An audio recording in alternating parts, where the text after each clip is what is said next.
Israel पर 7 अक्टूबर के हमले के लिए नेतन्याहू जिम्मेदार, मोसाद के पूर्व चीफ कोहेन ने दुनिया को चौंकाया। जानेंगे क्या है मामला। तो वहीं दूसरी तरफ विदेश नीति का सबसे बड़ा आत्मघाती गोल, एक्सपर्ट ने खोली ट्रम्प की बढ़ते, बताया अमेरिका को कितना होगा नुकसान। जहां एक तरफ ये सब कुछ चल रहा है तो वहीं दूसरी तरफ सऊदी अरब ने चीन के लेजर डिफेंस सिस्टम को बताया महाघटिया। ड्रोन हमला टेस्ट के दौरान टाई फिश। जियोपॉलिटिक्स में बहुत कुछ चल रहा है, जानने को मिलेगा बहुत कुछ। आइए जानते हैं इन खबरों को विस्तार से। सऊदी अरब की सेना ने चीन के लेजर वेपन सिस्टम को महाघटिया कहा है। सऊदी अरब दुनिया के उन पहले देशों में एक था जिसने चीन laser guided air defence system खरीदा था। सऊदी अरब हालांकि अमेरिकी पैट्रियट एयर डिफेंस सिस्टम भी इस्तेमाल करता है, लेकिन उसने चीन से laser guided air defence system इसलिए खरीदा था ताकि ड्रोन स्वाम हमले को नाकाम कर सके।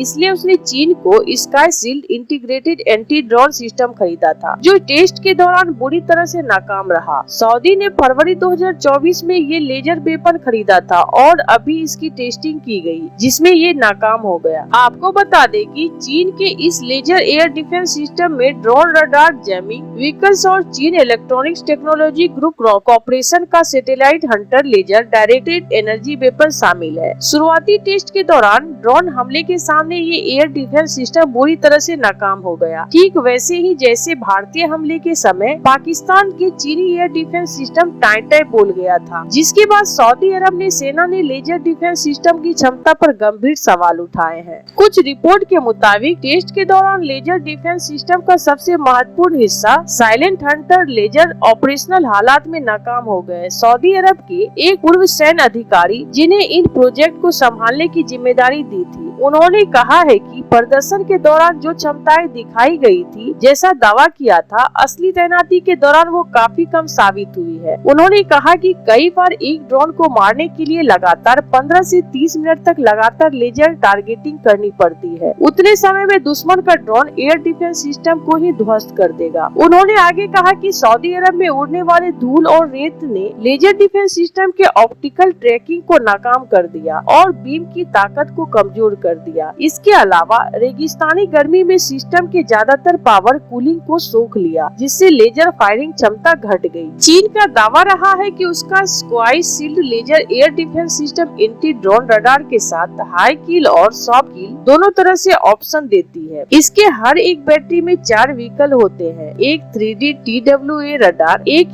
ESSA ड्रोन रोधी रडार, जिसमें 3 साइड फेसिंग पैनल होते हैं जो बिना घुमाव के 360 डिग्री कवरेज प्रदान करते हैं। 2 JN1101 ड्रोन रोधी जैमिंग वाहन, जिसमें अवरोधन और इलेक्ट्रॉनिक जैमिंग दोनों क्षमताएं हैं, और silent hunter laser direct energy weapon, जो ड्रोन को सीधे नष्ट करने के लिए बनाया गया है। यह रडार, जैमिंग और लेजर दोनों इंटीग्रेट होकर एक ढाल बन जाते हैं, लेकिन सऊदी में ये नाकाम हो गया। तो वहीं दूसरी तरफ अमेरिकी राष्ट्रपति डोनाल्ड ट्रंप ने बीते कुछ समय में कई देशों पर भारी टैरिफ लगाए हैं। इससे एक महत्वपूर्ण बदलाव दुनिया में देखने को मिला है। हालिया महीने तक अमेरिका के मित्र रहे देश चीन की ओर झुक रहे हैं। इसका उदाहरण इस महीने की शुरुआत में चीन में देखा गया। SCO समिट में पीएम नरेंद्र मोदी पहुंचे तो बीजिंग में विशाल सैन्य परेड में रूस, ईरान, उत्तर कोरिया के नेता एकजुट दिखे। SCO समिट में चीन ने भारत, तुर्की, वियतनाम और मिस्र जैसे देशों के नेताओं की मेजबानी की। इन सभी देशों को कुछ महीने पहले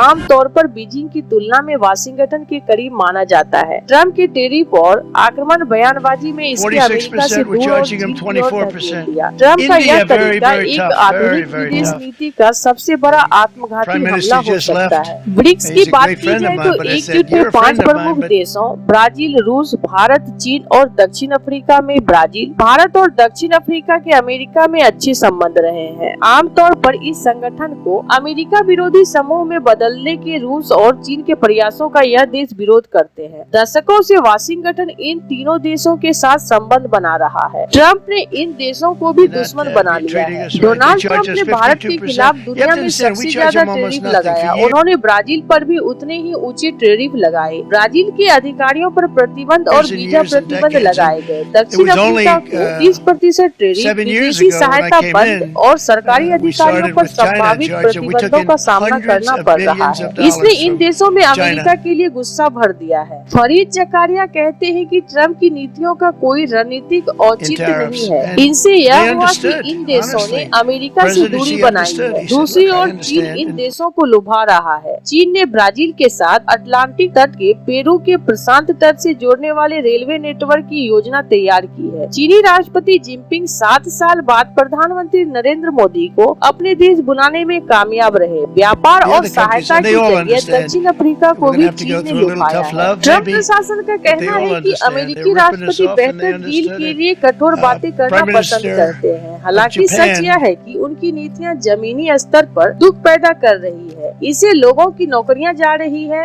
ऐसे में अगर इस समझौते पर फिर से बातचीत भी हुई तो यादें ताजा हो रहेंगी।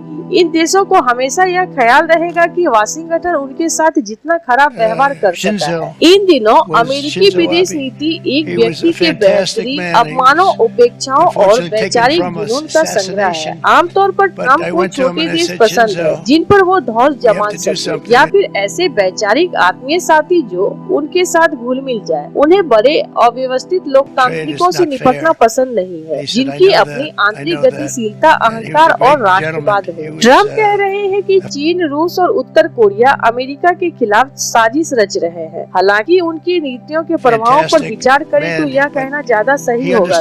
पिछले कुछ महीनों में ट्रम्प खुद ही कई दफा अमेरिकी हितों और मूल्यों को कमजोर करते हुए नजर आए। जहां एक तरफ ये सब कुछ चल रहा है तो वहीं दूसरी तरफ इजराइल की खुफिया एजेंसी मोसाद के पूर्व प्रमुख योशी कोहेन ने बेंजामिन नेतन्याहू को गंभीर आरोप लगाए हैं। कोहेन का कहना है कि इजराइल पर 7 अक्टूबर के हमले और उसके बाद बनी परिस्थितियों के लिए नेतन्याहू जिम्मेदार है। नेतन्याहू सरकार में भ्रष्टाचार और गड़बड़ियों की ओर कोहेन ने इशारा किया है। उनका कहना है कि वह देश हित की बात कर रहे हैं, इसलिए उनके कई परेशानियों का सामना करना पड़ रहा है। कोहेन ने कहा कि उन्होंने नेतन्याहू को गाजा से 10 लाख फिलिस्तीनियों को अस्थायी रूप से सिनाई प्रायद्वीप में स्थानांतरित करने की योजना का प्रस्ताव दिया था। इस योजना को मंजूरी मिल गई, लेकिन जब कोहेन ने कतर और मिस्र से संपर्क किया तो मोसाद और प्रधानमंत्री कार्यालय में सार्वजनिक रूप से इस मिशन से खुद को अलग कर लिया। इससे वो हैरान रह गए। गाजा के बारे में कोहेन ने कहा, ऑपरेशन प्रोटेक्टिव एज के बाद वहां हमारी खुफिया जानकारी अपर्याप्त थी। मैंने सुझाव दिया कि मोसाद विशेष अभियान चला सकता है और गाजा में प्रवेश कर सकता है। इस पर सरकार से सहयोग न्यूनतम और निराशाजनक था। इजराइल की नेतन्याहू सरकार का तरीका टालने का था और इससे लोगों की जान गई। आपको बता दें कि कोहेन का कहना है कि मोसाद में उनकी बड़ी सफलता ईरान के परमाणु अभिलेखों को हासिल करना रहा। हिजबुल्लाह के खिलाफ अभियानों के दौरान विस्फोट करने वाले विपर्स की अवधारणा का आविष्कार करने में भी उनका रोल है। कोहेन ने कहा, मैं इस अवधारणा का जनक हूँ। साल 2004 में मैंने तत्कालीन मोसाद प्रमुख मीर दागर से इस पर काम शुरू करने की बात कह दी। ऐसे आपको क्या लगता है इन सब मामलों में? आपकी क्या राय है? कमेंट कर जरूर बताएं। जल्द मिलते हैं अगले वीडियो में नई खबर के साथ।